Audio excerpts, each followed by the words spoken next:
যে ত্ৰিভুজ ABCৰ বি কোণ সমকোণ আৰু AB = 24 cm, BC = 7 cm হ'লে তলত দিয়াবোৰ উলিওৱা। তাৰ মানে কি কৰিব দিছে তোমালোকক ট্ৰিগনোমেট্ৰি ৰেচিঅ' উলিয়াব দিছে। এতিয়া ৰেচিঅ' উলিয়াব দিলে তোমালোকে সাইন কছৰ অনুপাতবিলাক জানিব লাগিব। অনুপাত মানে ৰেচিঅ' তেনেকুৱা কথা। চ' প্ৰথমতে আমি কি কৰিম, ডায়েগ্ৰামটো ড্ৰ কৰিম যে ত্ৰিভুজ ABCৰ বি কোণ সমকোণ। যদি ত্ৰিভুজ ABCৰ বি কোণ সমকোণ হয় আমাৰ ডায়েগ্ৰামটো কেনেকুৱা হ'ব, চ' এনেকুৱা হ'ব। ধৰি ললোঁ এইটো A, এইটো B, এইটো C, ঠিক আছে। ABC বি কোণটো সমকোণ, চ' তোমালোকে এইটো লেবেলিং কৰা, সমকোণৰ চিম্বল দিয়া, ঠিক আছে। এতিয়া কৈছে কি যে বি কোণ সমকোণ আৰু AB = 24 cm। AB টো দিয়া আছে কিমান 24 cm, ওকে। BC = কিমান 7 cm। AC টো দিয়া নাই, গতিকে তোমালোকে প্ৰথম কাম হ'ব কি AC টো উলিয়াব লাগিব। যদি AC উলিয়াব লাগে তোমালোকে কি কৰিবা, ব্ৰেইনটো লগোৱা, আগতে কৰিছা এইবিলাক, যে এটা ত্ৰিভুজৰ সমকোণী ত্ৰিভুজ এটাৰ দুটা বাহুৰ মাপ দিয়া আছে, 3 নম্বৰ বাহুটোৰ মাপ উলিয়াব লাগে। তেতিয়া তোমালোকে কি কৰিছিলা, পাইথাগোৰাছ থিওৰেম এপ্লাই কৰিছিলা। চ' এতিয়াও আমি কি কৰিম, পাইথাগোৰাছৰ সহায় লৈ আমি তৃতীয় বাহুটোৰ দিশ উলিয়াম, অৰ্থাৎ ACৰ দিশ উলিয়াম। গতিকে লিখা দিয়া আছে, এনেকৈ লিখিবা এক্সামত, তেতিয়া তোমালোকৰ মাৰ্ক কটা নাযায়। দিয়া আছে AB = 24 cm, BC = 7 cm, okay. লিখা এতেকে পাইথাগোৰাছৰ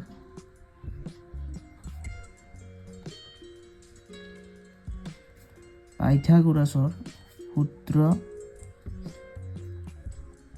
অনুসৰি, পাইথাগোৰাছৰ সূত্ৰ অনুসৰি মানে আমি কি জানো যে কৰ্ণ স্কুৱেৰ ইকুৱেল কৰ্ণ ইয়াৰ কোনটো হ'ব, AC হ'ব। এইটো সমকোণ হয়নে নহয়, সমকোণ লম্ব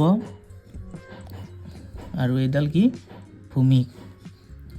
কৰ্ণ স্কুৱেৰ ইকুৱেল ভূমি স্কুৱেৰ, ভূমি সমান কি হ'ব আমাৰ AB square plus BC square, ঠিক আছে। এতিয়া ACৰ ভেলু আমি নাজানো, গতিকে AC টো AC থাকিব। AB কিমান আছে 24 স্কুৱেৰ কৰা, BC কিমান আছে আমাৰ 7, চ' 7 স্কুৱেৰ কৰা।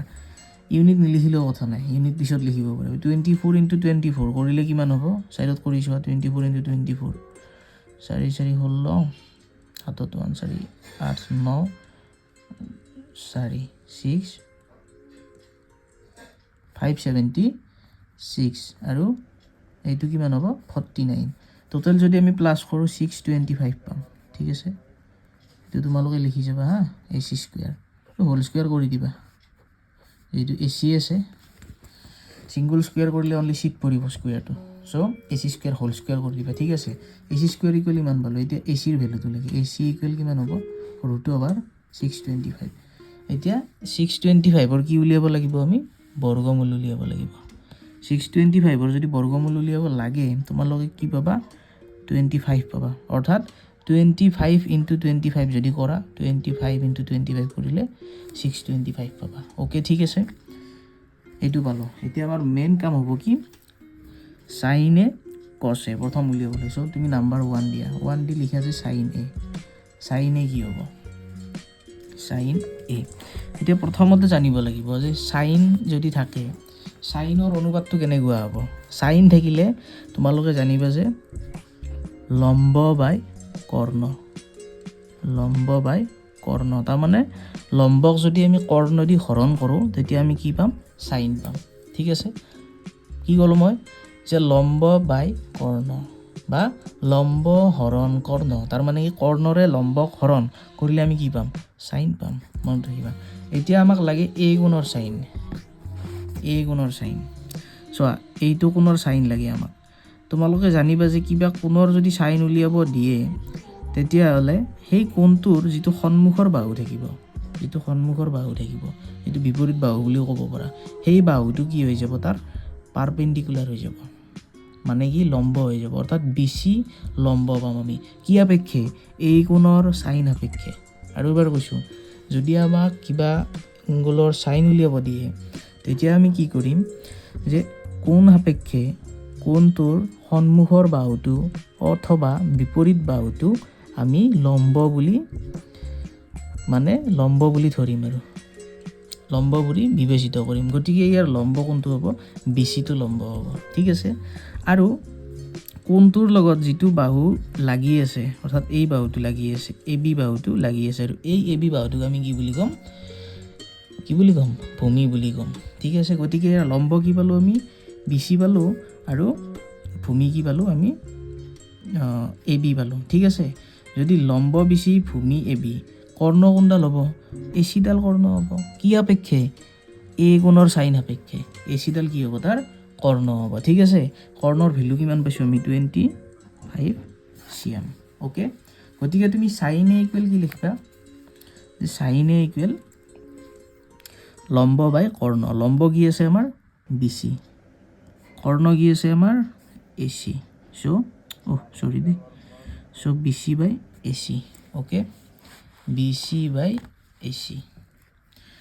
এতিয়া কৰা আৰু কি আছে? বিচিৰ ভেলুটো প্লট কৰা। বিচি কিমান আছে? 7 cm। তোমালোকে চাই লোৱা আগৰখিনি। বিচি 7 cm, এচি কিমান আছে? 25 cm। হৈ গ'ল। চিএম কেঞ্চেল গ'ল, চিএম কটাকটি যাব, থাকিব কিমান? 7/25। ঠিক আছে, নেক্সটটো কি কৈছে চোৱা, যে কছ এ। ঠিক আছে, ইকুৱেল দিলোঁ। কছ মানে কি হ'ব চোৱা? চাইন মানে কি পালোঁ আমি? লম্ব বাই কৰ্ণ। কছ মানে কি হ'ব? ভূমি বাই কৰ্ণ। অৰ্থাৎ ভূমিক যদি আমি কৰ্ণৰে হৰণ কৰোঁ, আমি কি পাম? কছৰ অনুপাত পাম। চ' কছ মনত ৰাখিবা, কছ ইকুৱেল ভূমি বাই কৰ্ণ, মানে কি? বেজ বাই হাইপোটেনিয়াছ। ঠিক আছে, এতিয়া ট্ৰাইংগলটোলৈ ব'লা। এইটো কি? এংগল এ কোণ সাপেক্ষে ভূমি কোনডাল হ'ব? এ বিডাল হ'ব। তাৰপিছত লাগে কি আমাক? কৰ্ণ কোনডাল হ'ব? এচিডাল হ'ব, কাৰণ বিচিটো কি হ'ব? এই কোণ সাপেক্ষে লম্ব। গতিকে ভূমিটো এইডাল হ'ল, কৰ্ণ কোনডাল হ'ব? এচিডাল হ'ব। চ' তুমি কি লিখিবা? কছ এ ইকুৱেল এ বি বাই ভূমি বাই কৰ্ণ নহয়, চ' তুমি A B by AC.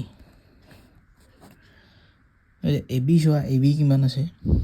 A B আছে 24, এচি আছে কিমান? 25। চ' চি এমটো লিখিব পৰা, নিলিখিলেও কথা নাই, চি এম কেঞ্চেল যাব। চ' 24/25 থাকিব। অ'কে, 24/25। ঠিক আছে, নেক্সটটো চোৱা। নেক্সট আছে কি তোমাৰ? Sign C. চাইন মানে আমি গম পাইছোঁ কি? লম্ব বাই কৰ্ণ। চ' এইবাৰ চি কোণ সাপেক্ষে চাব লাগিব। মই ডায়েগ্ৰামটো ইয়াত আৰু এবাৰ আঁকি দিছোঁ হা, এইখিনিত আঁকি দিছোঁ। বাৰ ইফালে যোৱাটো সমস্যা হয়। চ' এ বি চি, এইটো কিমান আছে? 25, A C 25, A B 24, B C 7 cm। Okay, এতিয়া বি কোণটো তাৰ কি? সমকোণ, হয়নে? চ' তুমি এবাৰ এংগল চি সাপেক্ষে চাব লাগিব। এংগল চি, চাইন চি আছে। চ' তুমি চি কোণ সাপেক্ষে যদি চোৱা, চি কোণৰ সন্মুখৰ বাহু কোনটো? A B. যিটো সন্মুখৰ বাহু, সেইটো কি হ'ব? তাৰ লম্ব। বুজি পালা? চি কোণৰ লগত যিটো বাহু লাগি আছে, অৰ্থাৎ চি কোণৰ লগত থকা সংলগ্ন বাহু কোনটো? B C. গতিকে বি চিটো কি হ'ব? তাৰ ভূমি।